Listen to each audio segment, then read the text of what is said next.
A Story About Reality by Chris Paul. We tell ourselves stories in order to live. The princess is caged in the consulate. The man with the candy will lead the children into the sea. The naked woman on the ledge outside the window on the 16th floor is a victim of accident, or the naked woman is an exhibitionist, and it would be interesting to know which. We tell ourselves that it makes some difference whether the naked woman is about to commit a mortal sin, or is about to register a political protest, or is about to be, the Aristophanes view, snatched back into the human condition by the fireman in priest's clothing, just visible in the window behind her, the one smiling at the telephoto lens. We look for the sermon in the suicide, for the social or moral lesson in the murder of 5. We interpret what we see, select the most workable of the multiple choices. We live entirely, especially if we are writers, by the imposition of a narrative line upon disparate images, by the ideas with which we have learned to freeze the shifting phantasmagoria, which is our actual experience. Joan Didion, The White Album. The news is understood to be the official story about reality, told honestly as it happens in real time. We believe in breaking news. We believe in going live to the devastation. We believe in gravitas and goodwill. We believe in serious voices, especially those with accents. We believe what we're seeing is probably important, and that's why they're showing it to us. We believe the job of the news is to tell us about the most important aspects of our lives, because we don't have the time to understand these things for ourselves.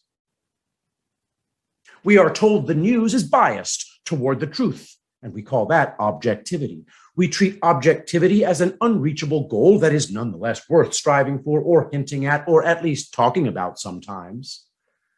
Because objectivity is unreachable, we have stopped demanding it from the news. We now correctly perceive all media as biased in some way, but we stop at the left, right, Democrat, Republican biases. We rarely calculate the effects of bias due to political influence or the agendas of media magnates, except insofar as they relate to the left, right, Democrat, Republican bias. We assume that what we're seeing or reading is a picture of reality. We base our points of debate on perceived differences in our perspectives in the way we view reality. We are shown through dramatized bickering on television news shows that our most significant differences are superficial, assuming we all want the same things. If we're good people, that is.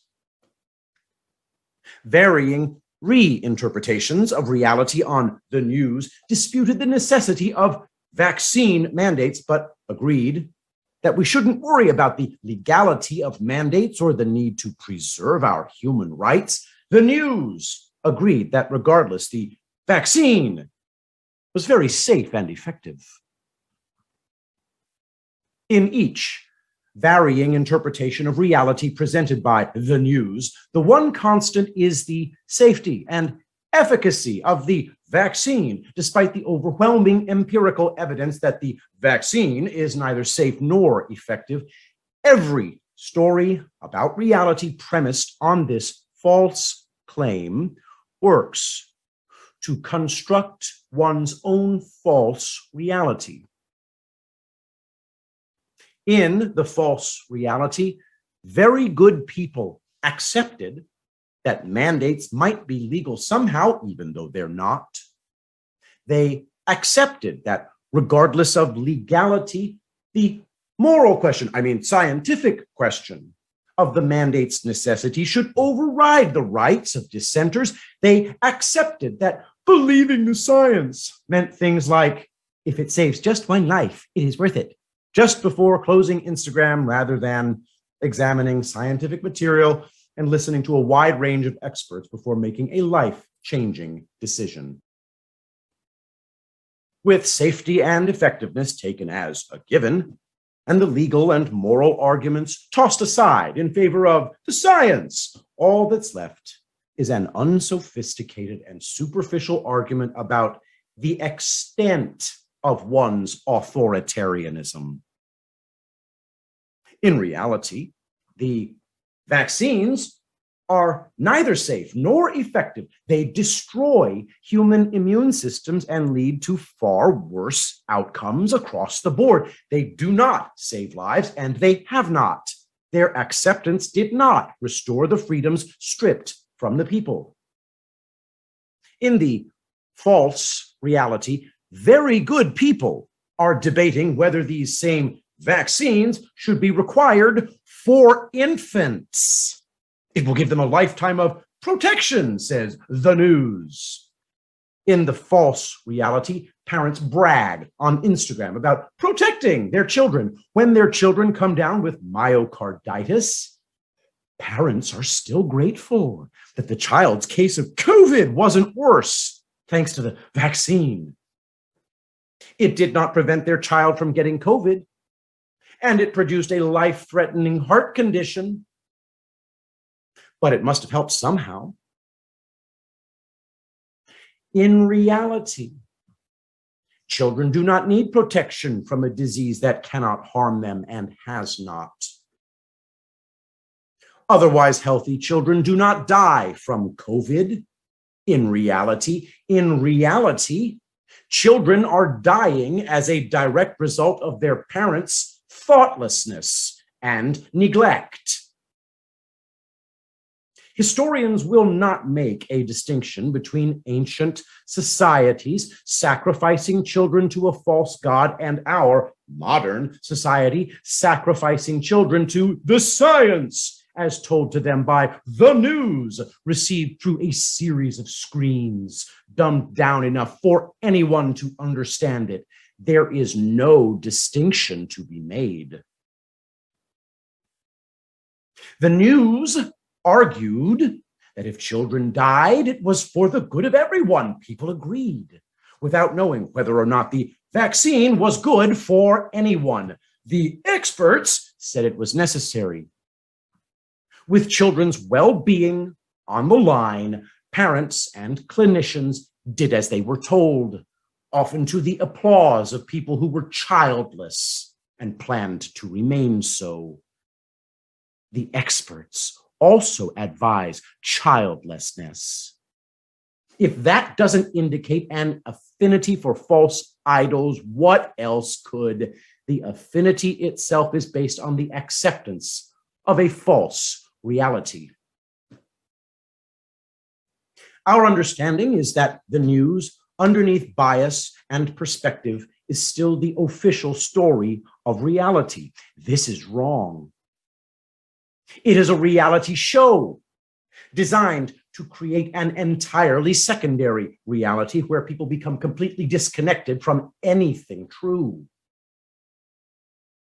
Every time the real world breaks the spell, a comforting story is provided to explain it away. More thoughtful, more skeptical people require ever more complicated reinterpretations of reality before they find the story comforting. The propaganda and censorship regime exists to provide a panoply of messages and stories about reality, able to comfort anyone in never-ending supply. When the real and staggering number of vaccine side effects and deaths are eventually forced into the false reality, the news calls them conspiracy theories without providing any evidence as to why.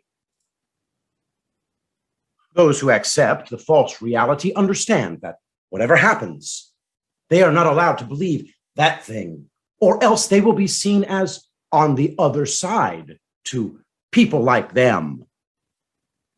As empirical evidence from reality breaks the official story down further, the news explains that the problematic numbers are actually very small compared to the whole, and the whole is what you must prioritize unless you're one of them. Eventually, the news will change stories entirely with new studies to prove the uncomfortable reality never happened. Once the news story is accepted, you cannot challenge it and cannot remind people of the reality we all experienced unless you're one of them. In 10 years, people in the false reality will explain their children's destroyed childhoods, maimed bodies, and inability to create grandchildren by saying, "We didn't know. We did the best we could. It wasn't our fault. No one knew." But we know. Versions of this memory holding have been happening for decades with every important event in reality. Baby boomers still don't know who killed their president, but they accept the story told to them by the same people who prevent them from viewing the evidence, while knowing these people manipulated and lied about the evidence. This is the case for all younger generations as well, about each one of the most significant societal events occurring throughout their lives. The ever-present opportunity to escape from empirical reality to the false reality of one's choosing has been so successful that millions of people in this country spend their entire lives obsessed with various forms of entertainment that constantly reinforce and build on the reinterpretations of reality, allowing them infinite exits from whichever parts of reality they'd prefer to avoid. This is also now how they choose their friendships, most of which exist only online. When we engage with the false reality, to whatever degree we do, we become more atomized, more socially distanced from one another.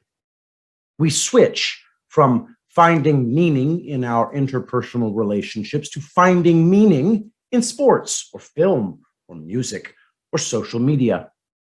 Being entertained allows us to escape reality while denying we have done so. Our enjoyment of being entertained becomes a justification for an insatiable desire to be constantly entertained, to constantly escape.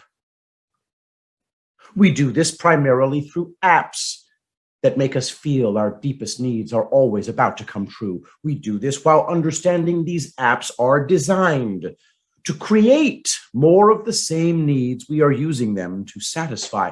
We tell ourselves we are entertained.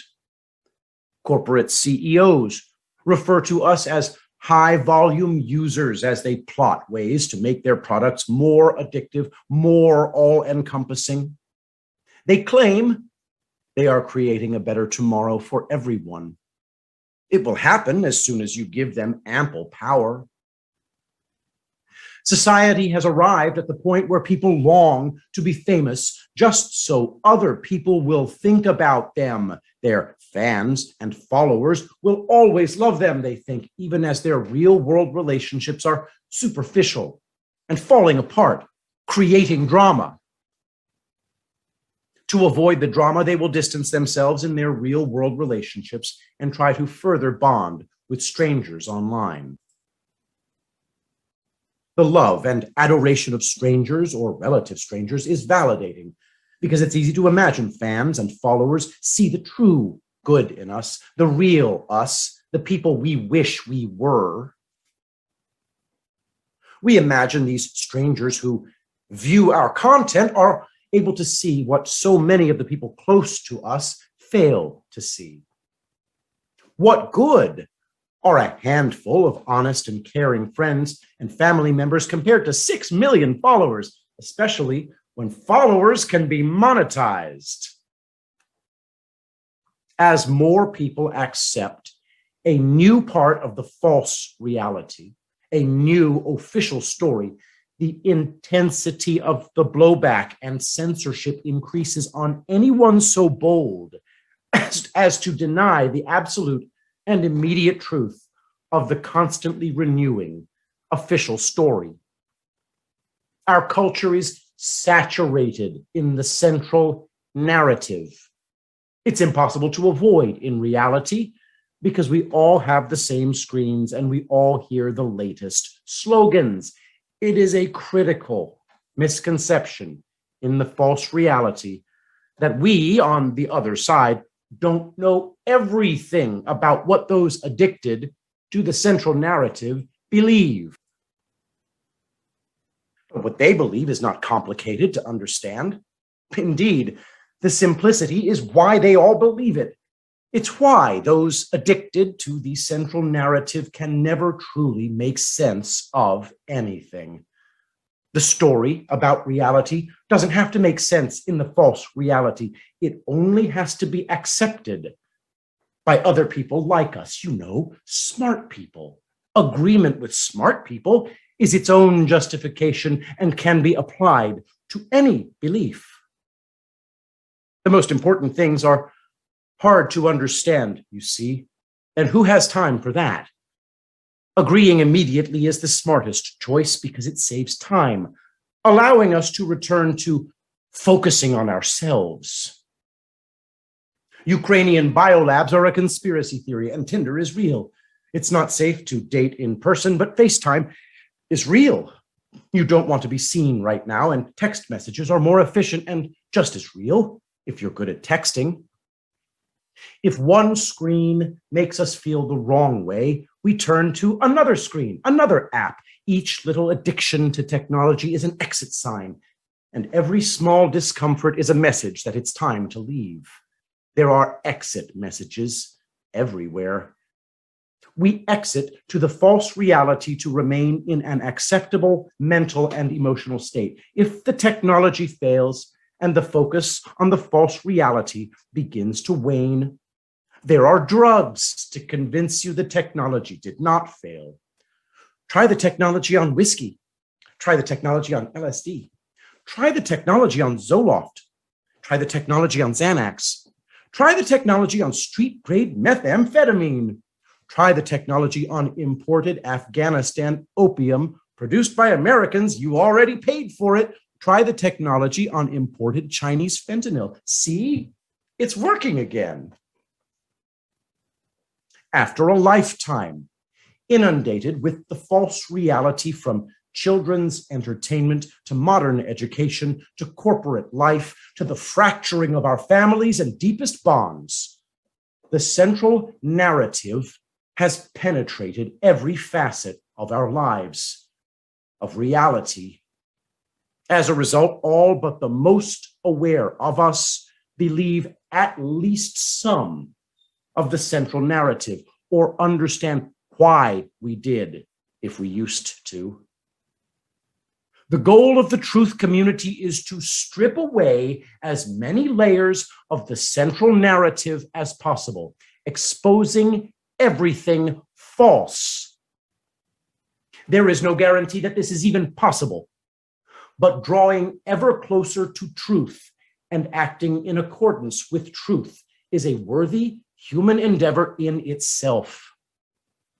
Acknowledging the degree to which we were all so deceived over the years about so many important things makes us humble. None of us believe we have all the answers. Those who are still asleep to the harsh realities of our world believe, as they do, because they believe that good people, people like them, believe all the same things, having considered the critical facts for themselves, all arriving at the same correct conclusion. But people like them don't actually consider the facts for themselves. They don't think about greater meaning. They find ways to deny what they choose to avoid. They don't find any issue interesting or important enough to take the time. They choose the most comfortable interpretation of reality. When reality bothers them into action, people like them will search for the nearest debunking or fact check. People like them feel empowered once a stranger on their side claims to have checked. Then it's back to dancing like a 6-year-old for TikTok. People like them dismiss true stories about reality simply because they are trained to believe the stories of the other side are wrong and must be evil. People like them do this regardless of the issue's importance. It's just not that important to people like them. People like them have spent the last 2 years as an active participant in the two most important concurrent crises in the history of this country. People like them have not yet considered they might be wrong in any important way, and why should they? As they've been the least affected by the harsh reality, this indignity many of us suffer through. In the false reality, where compliance is prized above all else, people like them enjoy being consistently rewarded simply for playing along. The news is there to tell them that the false reality that exists only in their minds has been once again confirmed in empirical reality. The false reality must only correspond to empirical reality enough to be believed when set in opposition to the beliefs of the other side. When gaps form, the news steps in to soothe disbelief until the reinterpretation of reality becomes comfortable once again and the gaps go ignored. The idea that the news is a story about what's happening in real time is mistaken. The news is primarily a story about the past and the future, designed to keep people from observing reality in the present. In reality, the idea that lockdowns are harmful and do not work was known from day one. In the false reality, it took 2 years to figure out. The story's aim is to confuse. People like them have become unmoored from empirical reality's proper place and meaning. They will not trust their own experiences or observations or emotions if someone who people like them look up to says people like them believe otherwise. People like them concern themselves with constantly reconfirming that they do indeed believe the right things about reality in correspondence with people like them. Their own experiences and observations and emotions will be ignored in favor of the claims of an authoritative source. Those most reliant on having reality reinterpreted for them grow ever easier to convince of the next official story. At the same time as information spreads among those engaged with reality, those in the process of engaging with reality become ever more skeptical of the official story. Eventually, they begin to doubt the entirety of the central narrative. The spell wears off, and the exit messages lose their ability to distract. The technology fails. Soon, the process of engaging with reality becomes infinitely more fascinating than the official story. The central narrative becomes powerless. At this point, we begin to discover what we have missed. Papering over the empirical past through clever reinterpretation is the purpose of the central narrative. Propaganda and censorship work in tandem to convince the population that the central narrative is true and always was true, except for a few very rare, very honest mistakes by people like them. The past isn't how anyone remembers experiencing it. The future will be interpreted in a certain way when empirical events finally arise in the awareness of people like them. The past is reinterpreted and the future interpretation is preset in its proper place. The central narrative frames a future false reality that people like them will accept when the proper event in empirical reality arises. We may need a second booster to provide the best possible protection. Putin will invade Russia because he's a butcher who wants to revive the old Soviet Union. Trump will look like he's winning by a large margin on election night, but then all of the mail-in votes will come in, which is totally normal and should be expected. It's how it's always worked. When, for example, people like them begin hearing on the news that maybe Joe Biden didn't win, they will assume they're probably among the first people to reach this new conclusion. Among other people like them, everyone on the other side can still be hated and scorned for a new reason. At minimum, the other side is causing division. This division is why people like them feel so bad all the time.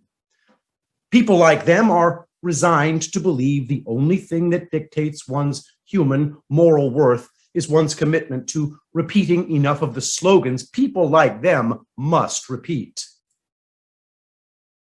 They repeat the slogans when necessary so as not to be rejected by people better than them, to remain in the party of false decorum, to ensure that people better than them will not stop allowing people like them to be relatively comfortable. The news only connects to empirical reality when events in reality can no longer be denied or avoided. If we, the people, did not discover that the vaccines do not prevent infection or transmission, would the news have told us? The answer, obviously, is no. When reality broke through the central narrative bubble, the official story changed. The vaccine does not prevent transmission or infection, but it does prevent serious illness and death.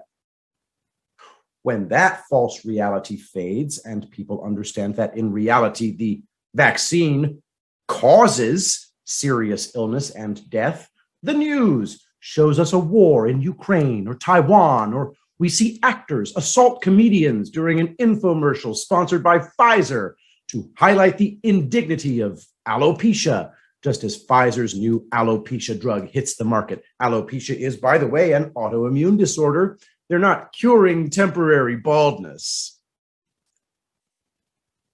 The news is not this way by accident. It exists to keep people trapped in the false reality. The only true thing the news will communicate is what those creating the news want people like them to believe. About that, they are entirely honest.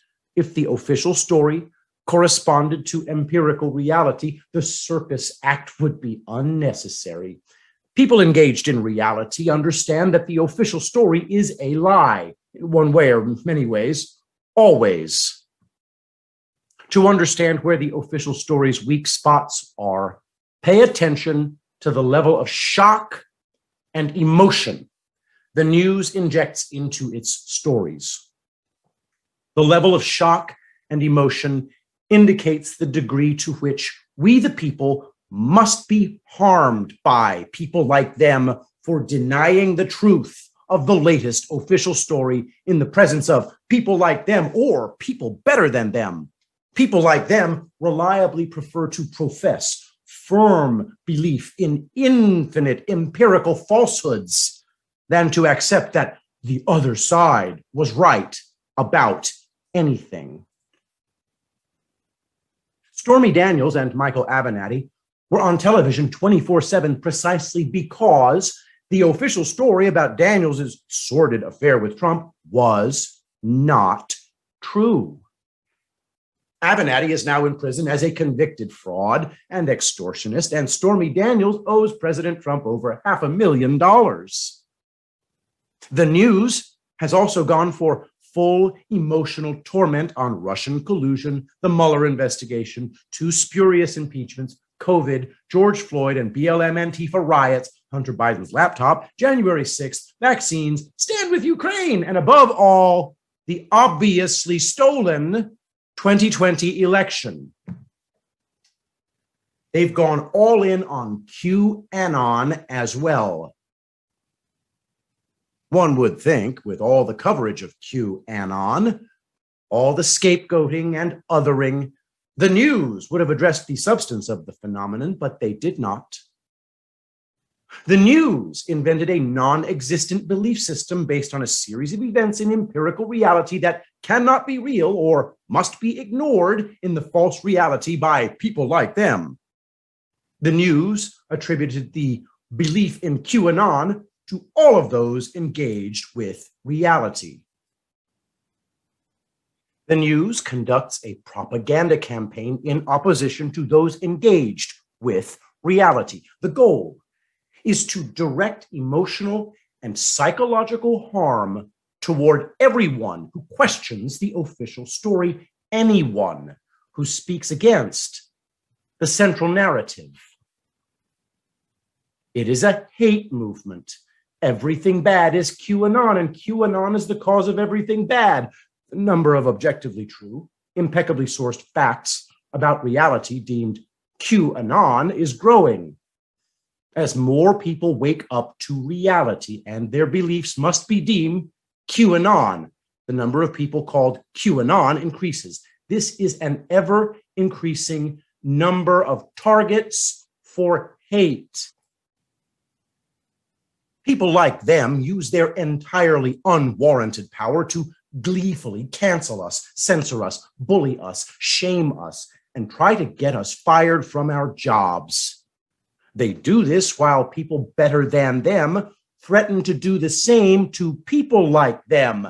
The news consistently shows people like them why the other side doesn't deserve to be part of society based on differences of opinion on a topic about which people like them admittedly know virtually nothing. People like them proudly announce ways the lives of those on the other side should be destroyed for denying the official story. They clap when the lives are destroyed. Either the destroyed probably deserved it because they are the other side, or it was an unfortunate mistake by actually well-intentioned people. It is, in every way, a hate movement. People like them don't see it because they are trained to believe that no matter what they do or say, people like them are the truly good people, with rare and unfortunate exceptions. This is why people better than them are trying to remake the world in their image. It'll be better for people like them if people better than them run everything. At least that's what the news tells them. And if you don't believe the news, you're a QAnon.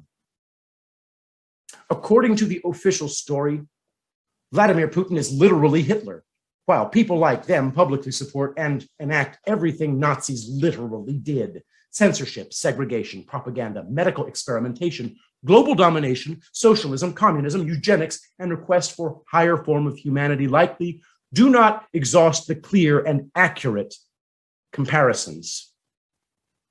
People like them are the good people because the news says so. Therefore, those on the other side remain the actual Nazis, relatively speaking, because people like them can't be actual Nazis. This holds true even while people like them justify continuing support for actual Nazis in Ukraine, apparently. Supporting Nazis in Ukraine is just the latest example of a broad range of viewpoints people like them share with Nazis. Hearing this, people like them will recoil and begin to search for ways they can claim, for instance, that medical experimentation in violation of the Nuremberg Code is nothing like what the Nazis did because of this or that minor detail, because this time it's necessary, but only this time, and because it's necessary according to people better than them. The news has created a hate movement targeted at anyone who threatens the population-wide acceptance of the central narrative. The information war being waged across the world against people who will defend human freedom is nothing less than a secular religious war. People like them, who are asleep to reality and lack true faith in anything, have been made combatants for a cause they rarely even attempt to understand. The only knowledge people like them possess was received from people better than them. Nearly all this knowledge was accepted, even though it directly contradicts their own experiences, observations, and emotions. For people like them, agreeing to participate in the central narrative is much easier than admitting they've spent their lives being wrong about much of what truly matters. It's important to stay comfortable, no matter what. The people who threaten the full acceptance of the false reality are the problem. These secular jihadists believe the only way to know the truth about anything is through the science. If there is something the science doesn't know or doesn't want people like them to know, the news tells them it's okay to leave a blank. If the science doesn't know it, it's unknowable. If the science chooses not to tell people like them the answer to some question, it's because the science isn't there yet, or the science is in dispute. The news still occasionally tells us that the science says COVID may have had a natural origin. People like them can still feel smart because there are at least some people better than them who said it too. When the only way to know something is to have received knowledge from an authoritative source, this is the worship of the authoritative source. This is secular religion practiced by people who lack faith or truth in anything. This is not an insult. It is a sad statement about reality. That is why we care about these people waking up. No one should be fighting a religious war justified by a hate movement to protect a cause they know virtually nothing about and about which they profess that ultimately they don't really care. What do we pretend they are doing when they profess their scientific belief that the world would be better off if there were fewer people on the other side? If there were no science deniers, then the authoritative source could fix everything and the sun would stop attacking the earth. Those who follow the science would then finally live in peace and harmony. Some would live forever. For those who don't, heaven, which can only exist on earth, is a world without the other side, where pain and death are promised, compliance is rewarded, and people like them hope to simply enjoy their time and not be bothered. What does it mean when the authoritative source says more late-term aborted fetal tissue is needed, and the science will help people become more like people better than them if they provide it? What does it mean when those hoping to fix things simply by spreading information about important truths are deemed the enemy by those cheering on ways to increase the suffering of the other side until the other side finally relents or dies? What does it mean when those literally using the scientific method to discern truth are deemed the enemy by those who receive the science from the news approved of by the authoritative source? Must we believe science and religion are enemies? Worshippers of the authoritative source will eventually make faith their enemy. I have yet to meet a believer in a truth far beyond everything knowable who thinks that true scientific discovery isn't a worthy endeavor. Faithfully doing good for its own sake in scientific discovery can be rightly honored. Perhaps grafting late-term aborted fetal tissue to mice for the sake of the science should not be. Does the issue not at least warrant a discussion?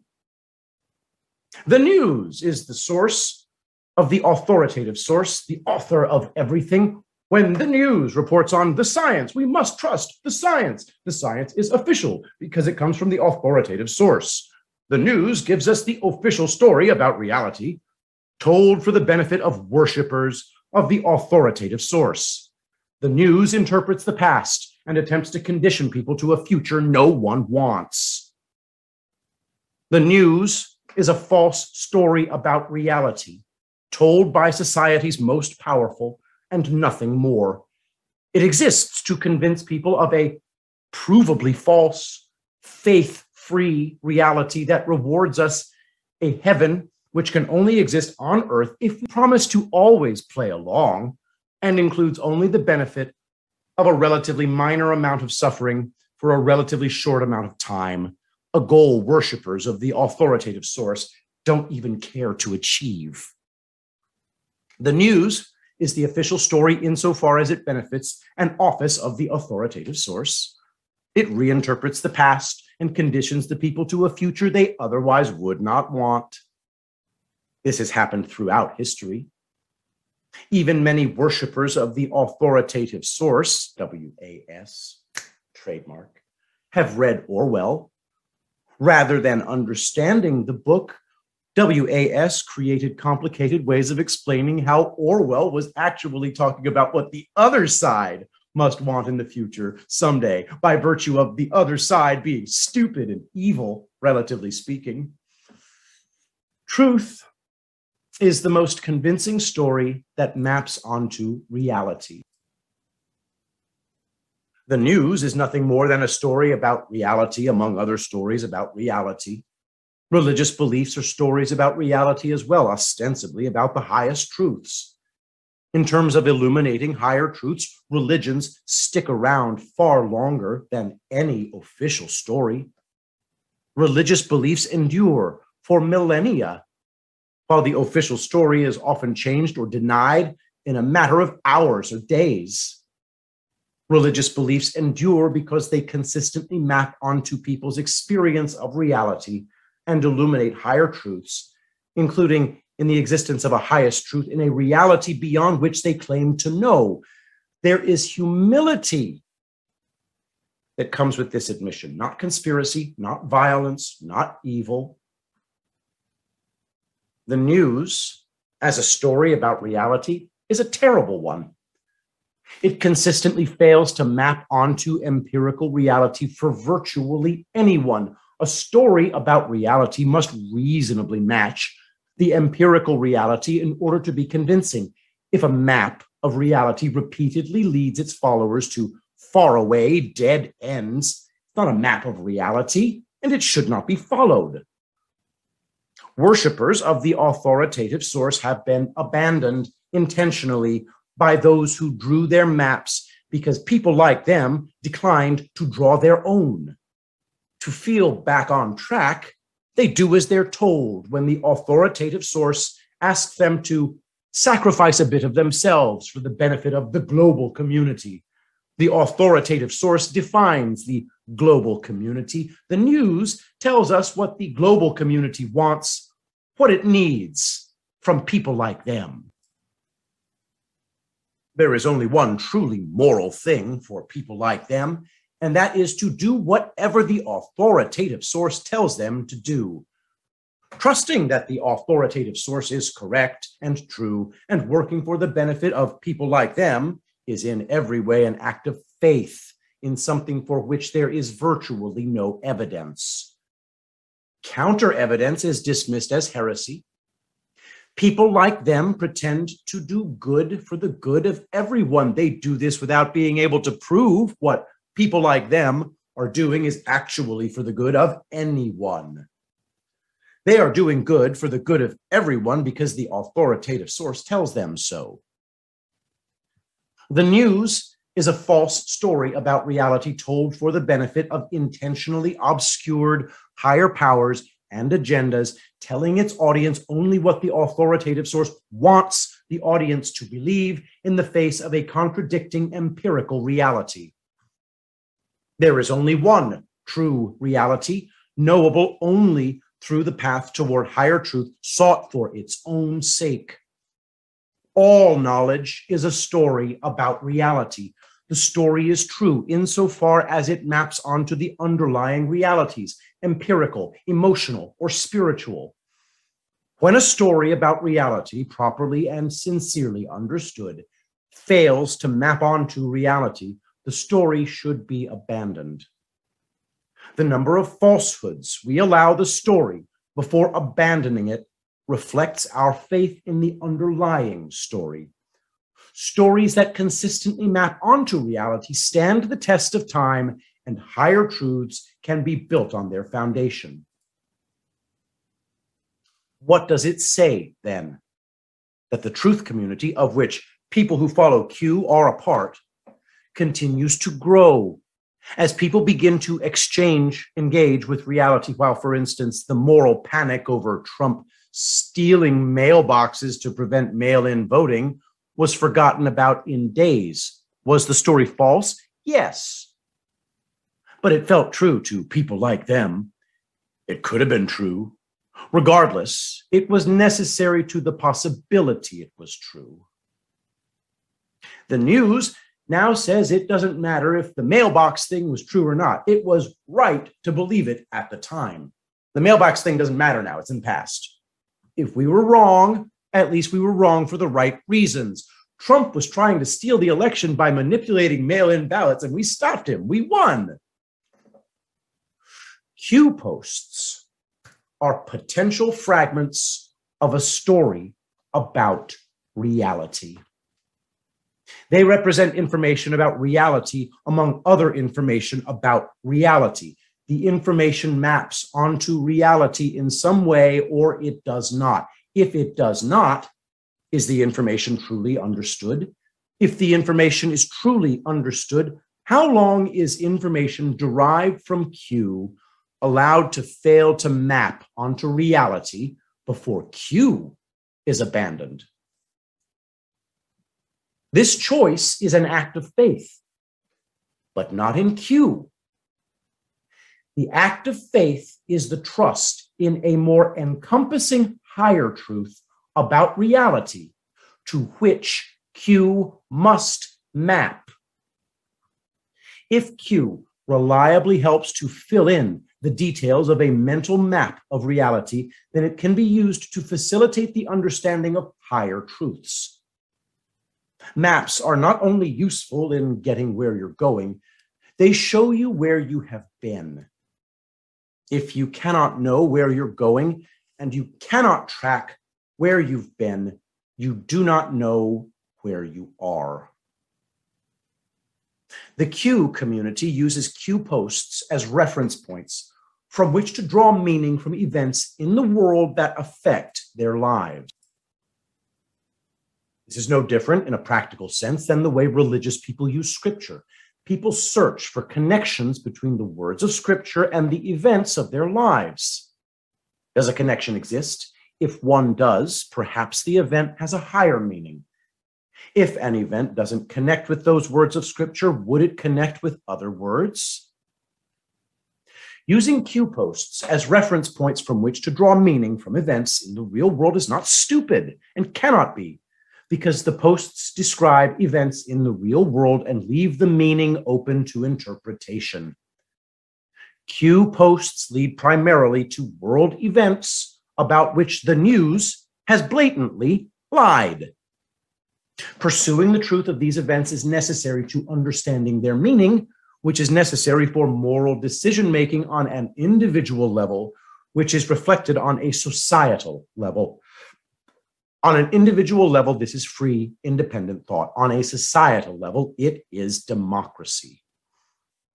At base, the use of reference points is simply pattern seeking, a valuable evolutionary instinct. A tiger is nearby, that's information. A tiger can kill you is a reference point that allows you to draw meaning from the tiger nearby. Your life could be in danger. The tiger is caged, that's additional information. Caged tigers are almost never a threat to humans is a reference point. How does this situation change if the news tells you that the science has changed and tigers can no longer kill you? How does the situation change if you're a subject in the deadly tiger study? What if the tiger is a genetically altered mosquito? Find deeper truths in the interconnectivity of the world allows us to draw a more cohesive map of reality, which allows us to consider meaning. Finding higher meaning draws us closer to what truly matters to us. It is where our moral decision-making comes from. Our lives were not meant to be seen as a series of distinct events, the set of data about us.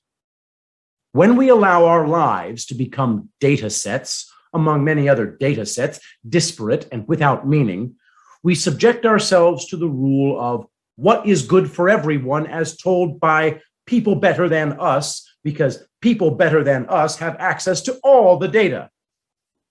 We are given some data occasionally, but with it comes the prescribed acceptable meanings according to the authoritative source. The news compiles and filters the data and prescribes acceptable meanings composing the official story. Perpetually accepting the official story strips events of their meaning. Without the search for meaning, there is no morality, no humanity. The official story is at all times a distortion of meaning, even when the data coincides with empirical reality.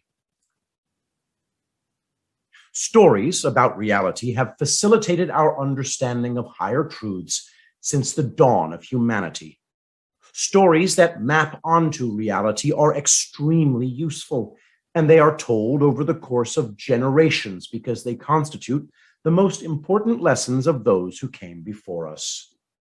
Science, history, religion, philosophy, art, and one's own experience of reality are all stories about reality that can facilitate understanding of higher truths.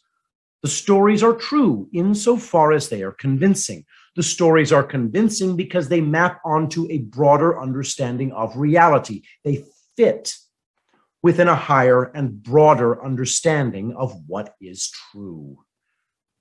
No one in the truth community claims that any human will ever reach a perfect understanding of everything. The belief in the possibility of a perfect human understanding of everything is longed for by worshipers of the authoritative source. They long for a perfect understanding because nothing makes sense to them anymore. Everything is a lie. They would rather eat crickets and hope to merge with machines than admit that people not like them were right about everything. The central narrative is the only story about reality that matters to worshipers of the authoritative source, and the news is how people like them confirm that they are still aligned with what the authoritative source requires. Very smart people in the false reality understand people like them are too busy to figure out all the important things. The news is there to gather the critical facts and draw the one true map of reality for them, informed by the science. Life is made better by living in accordance with what the authoritative source requires. For a time, American life became ever more comfortable for a great many people. It still is, according to the news. The system works. The news gives us data to explain how some things might be working while other things might not be. The news tells us what our smartest path forward should be to finally get everything working perfectly once and for all. And when has the news ever failed us? The news is understood by some to be the official story about reality told honestly as it happens in real time. The official story should be accepted because it is handed down from the authoritative source. Because the authoritative source cannot be expected to be perfect, the official story is always subject to change in whatever way the authoritative source decides. The official story is only a story among other stories, information among other information. Because the news tells a story about reality that consistently fails to map onto reality, the news should be abandoned.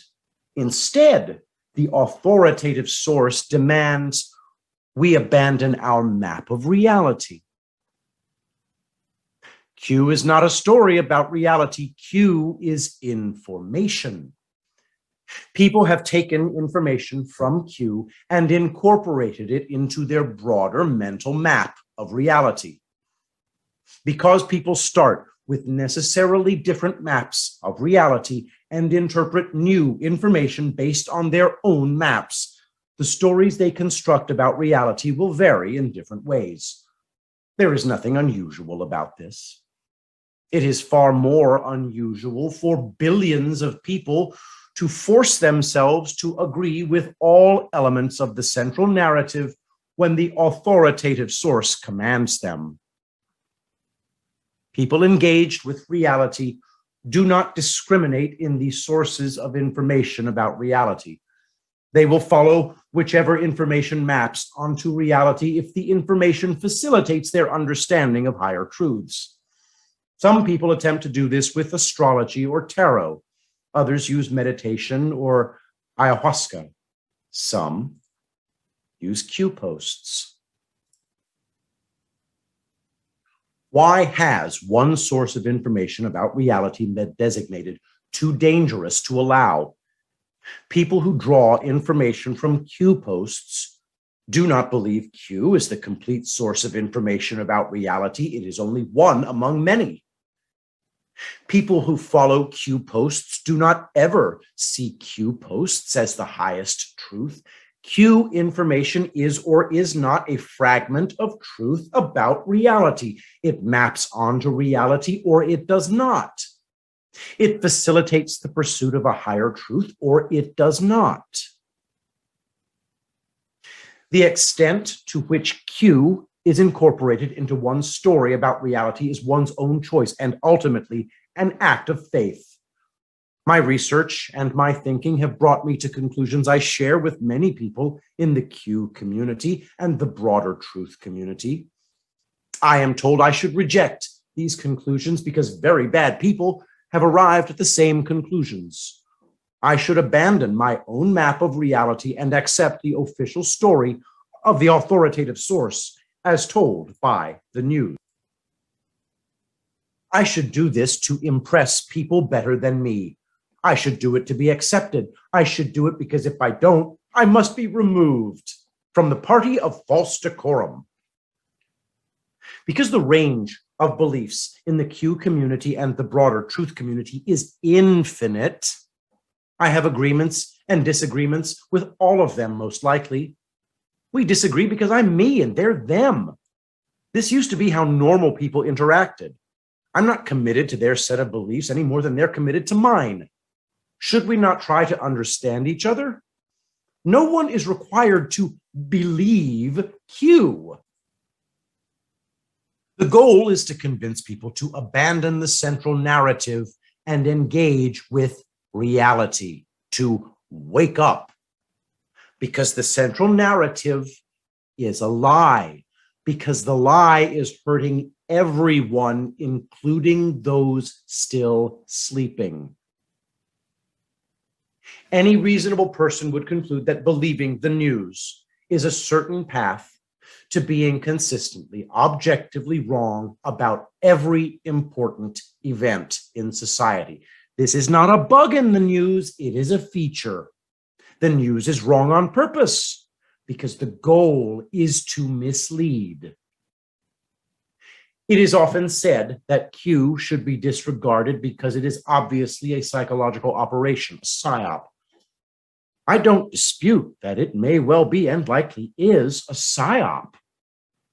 The questions that must be asked are, what's the goal of the psyop? Who's conducting the psyop? It has been suggested that Q is a psyop conducted by some aspect of the one world global communist order with the goal of subduing the patriotic truth movement by convincing them that help is on the way when it is not, pacifying them. If that's true, the psyop has backfired. The patriotic truth movement is growing massively by the day. People have become active in their communities across the country, trying to right the ship in any way they can. People are learning the darkest truths this world has to offer, and for the first time, deciding not to look away from them.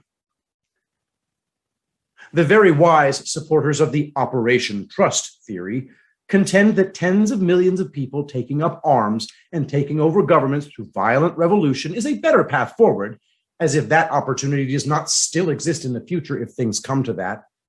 The point is to right the ship, not destroy the world for many generations because impatient people think their frustration should be soothed with open combat.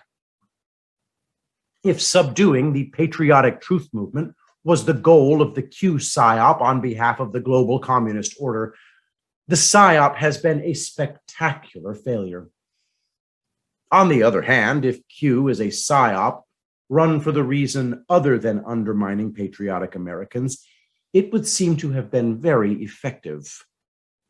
The population is becoming more patriotic, more informed, more discerning, more active, more connected, more spiritual, and more focused on higher truths, higher causes, and higher powers. It should not be overlooked that the QAnon boogeyman narrative delivered by the news is most definitely a PSYOP with clear goals and a clear target audience. The boogeyman serves as a scapegoat and scarecrow. The negative societal impacts created by the QAnon boogeyman narrative are severe. As long as the boogeyman remains convincing to some, the PSYOP continues. Those in the hate movement it spawned grow more desperate and dangerous, even as the movement itself shrinks in size and withers away.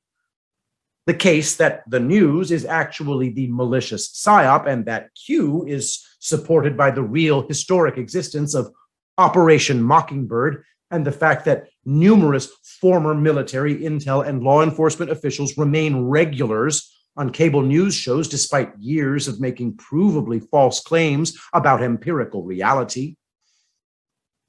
In truth, it doesn't matter at all whether Q was a PSYOP nor who conducted the PSYOP. The result in the real world is the same. Either way, the Q community and the broader truth community have changed the information stream permanently and seized the power to control the narrative away from the news. It will not be given back. Q posts are only information among other information. The puzzle pieces that create a perfect map of reality are infinite in number. We will never access enough pieces to complete the entire puzzle, but we can still figure out which ones may fit together. We must do this to survive. Humans have from the beginning. Was Q a senseless jumble of codes and tricks and catchphrases? As we're led to believe, it does not matter at all. The number of puzzle pieces added to the map of reality by the Q community and the broader truth community grows at a staggering pace.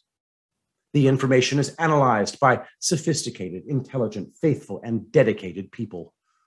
The work these communities produce has proven useful consistently to a great and ever-expanding number of people. It is, at all times, more useful than the news because the community strives to never be misleading. The news not only misleads its audiences about events in the world, it misleads about the meaning of events in the lives of its audience. The news misleads its audience about themselves and about other people. The news teaches people to hate. The news does all of this on purpose for the benefit of the world's most powerful people and institutions.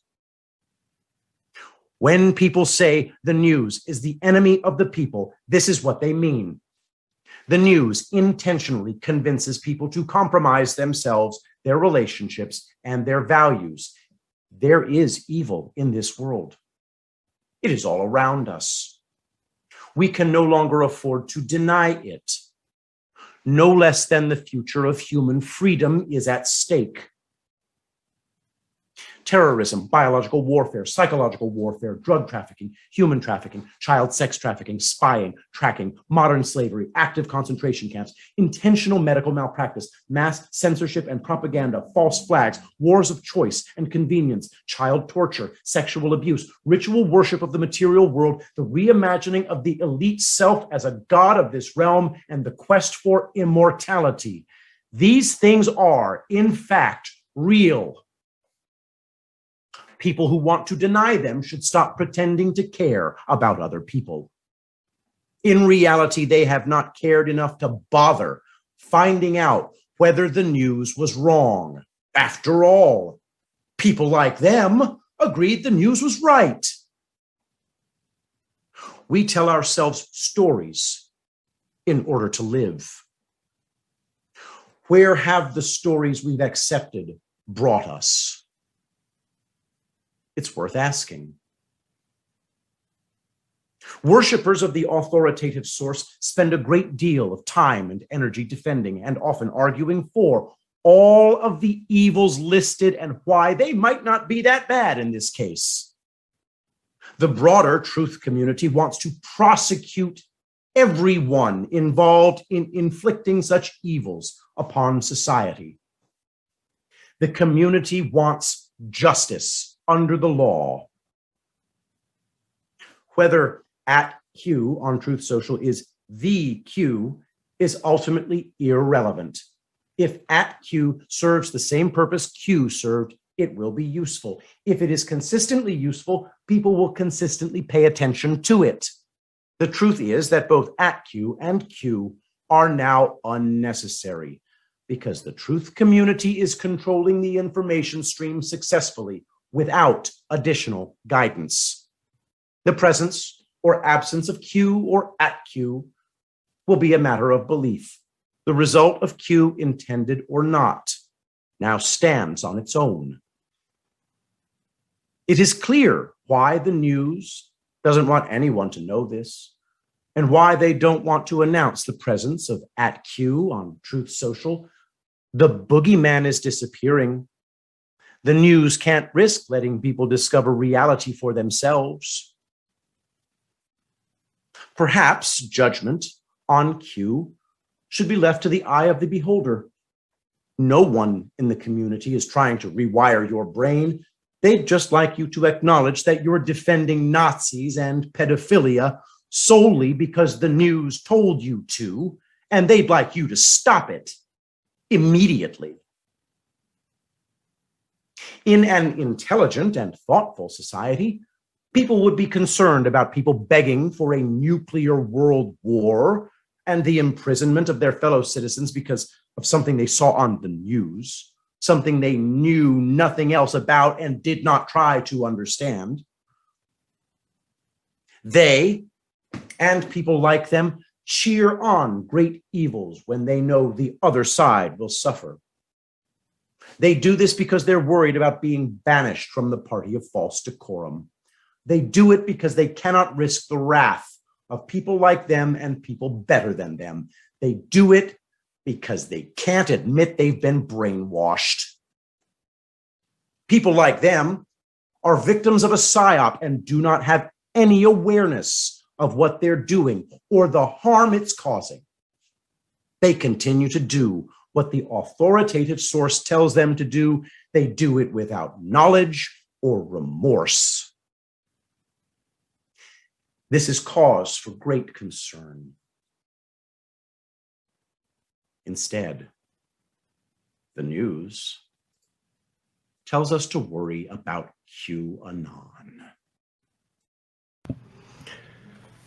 My friends, thank you so much for joining me for this presentation of Chris Paul's Who is @Q, Part 7.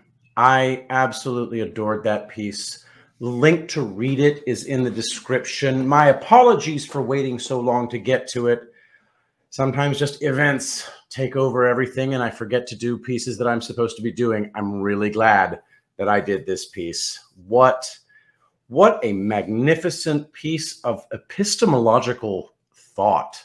Just, Chris, I can't say enough good things about this piece. So everybody, please check it out. Listen again if you want.